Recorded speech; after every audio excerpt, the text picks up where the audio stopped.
Hello guys, welcome to my.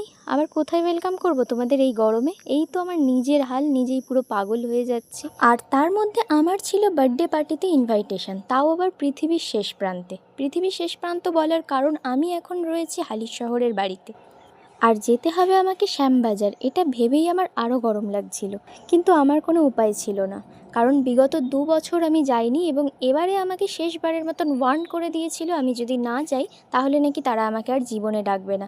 মাঝখান থেকে যদি আমার বিয়ের খাওয়াটাই মিস হয়ে যায়, এই কথা ভেবেই আমি দৌড় দিলাম।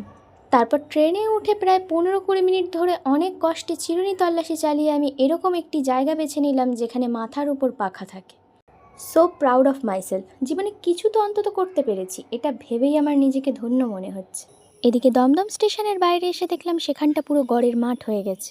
এবার ফুলের বুকের জন্য প্রায় 10 মিনিট সেখানে আবারও চিরুনি তল্লাশি চালিয়ে ব্যর্থ হয়ে অবশেষে আমি বাইকে চেপে বসলাম।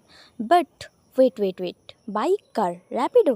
একদম নয়, যার বার্থডে তার। লাইফে কতটা পূর্ণ করলে যে নিমন্ত্রণ করে সেই আবার নিতেও আসে। বাট এখানে ভাবার বিষয় হলো পূর্ণটা করেছে কে, সে না আমি।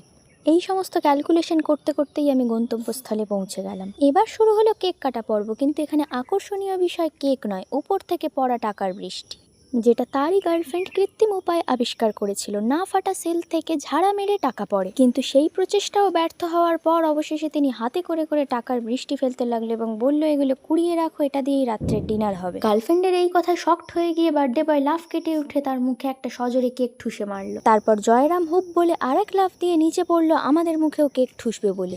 এইভাবে একে একে লাইন দিয়ে কেক ঠোসা পর্ব কমপ্লিট হলো। আর তারপর কি হলো সেটা আমি তোমাদেরকে আর কি করে বলবো, আমি তো বাকি ভিডিও করতেই ভুলে গেছি।